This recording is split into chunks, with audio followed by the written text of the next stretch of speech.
Another episode of Prognofection. Oh yeah. Like and subscribe down below. Thank you. Heck of a week studying with my daughter. Oh my god. Talk about expectations and doubting myself that I'm not studying hard enough with my daughter so that she'll pass her test. Oh yeah, she gave me a run for my money.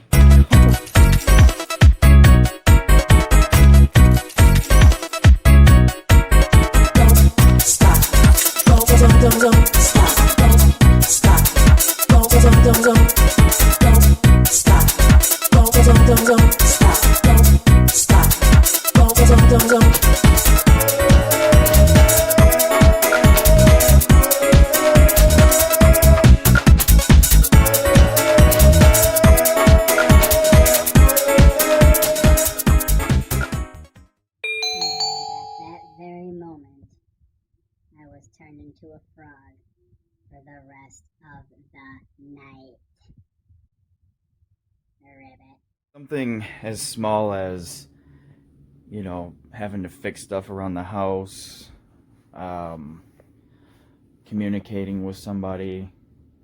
Some of these things can be viewed as some of the smallest things in life, but to some people they can be kind of a stretch, or a little hard to overcome, and that's easily based on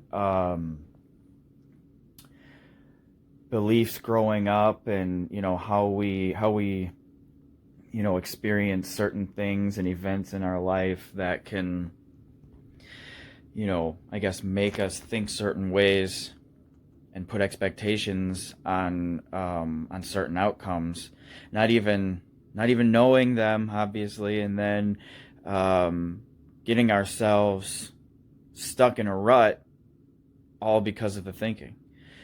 And it's really nice to be able to sit and relax, process everything, maybe not put expectations on a lot of things these days, and process the thoughts and the emotions that come behind it, or underneath it, or after, or whatever the case may be for you, and really take it in, and get that awareness alive before doing these things, because we can overcome this.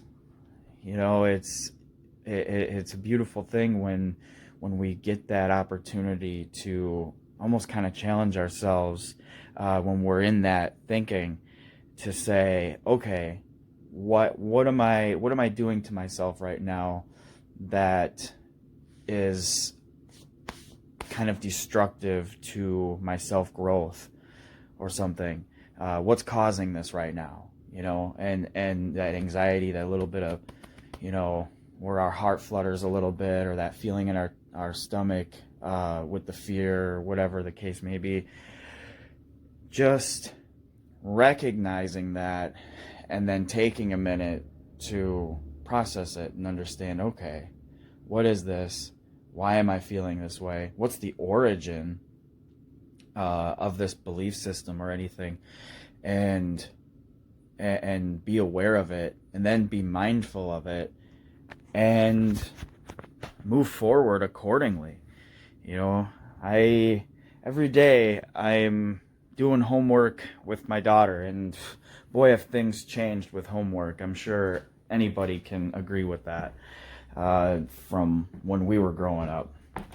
And it's it kind of gives me a little bit of anxiety, I suppose. And when I sit and process it and practice this, I am allowing myself to understand, maybe the fear that I might not, get it at the first try, or whatever the case is that, she's working on. Can't be really that hard these days, because, right now she's in first grade. But, whatever the case may be, it's kind of worrying about how she will react more than anything. So, again, putting those expectations on there. And so finding a way to have fun with it and accepting what is, for that moment in that time in front of us is great. I had a little bit of trouble with a dresser too. One of our dresser drawers broke somehow miraculously. We haven't figured that out yet. And it was in pieces, and I knew that I had to put it together, and I was dreading it because my family is a bunch of woodworkers, and they do amazing work.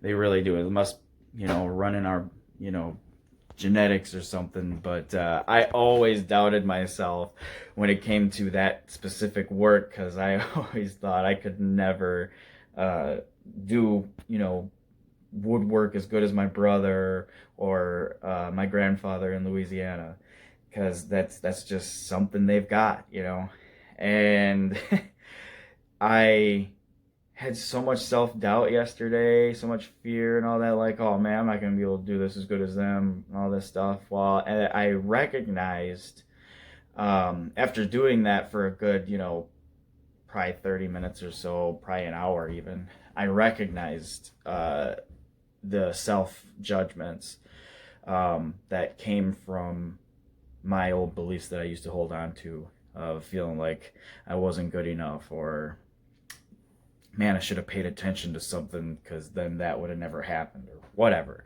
and I understood that the shameful thoughts were coming in, they were creeping in, and I noticed that. I meditated, I became aware of it, and I placed those thoughts somewhere and let them go, and told myself that that's not the way I think anymore. And so I ended up putting it together, and got it looking all nice and good.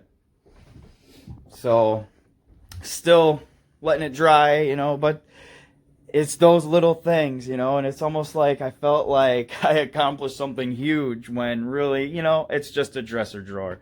My brother would look at it and be like, come on, Jordan, what? And I'd say, you know what? To me, this is a big accomplishment, because I used to doubt myself and probably not ever do it because I had so much doubt. But come to find out, living my life in recovery the way that I do, slowing down a little bit and accepting certain things, I had fun doing it and learned some challenges within myself. And like I always say in my blogs and everything else, today I accept the challenge. Well, I ask any one of you to accept your challenges. Thank you.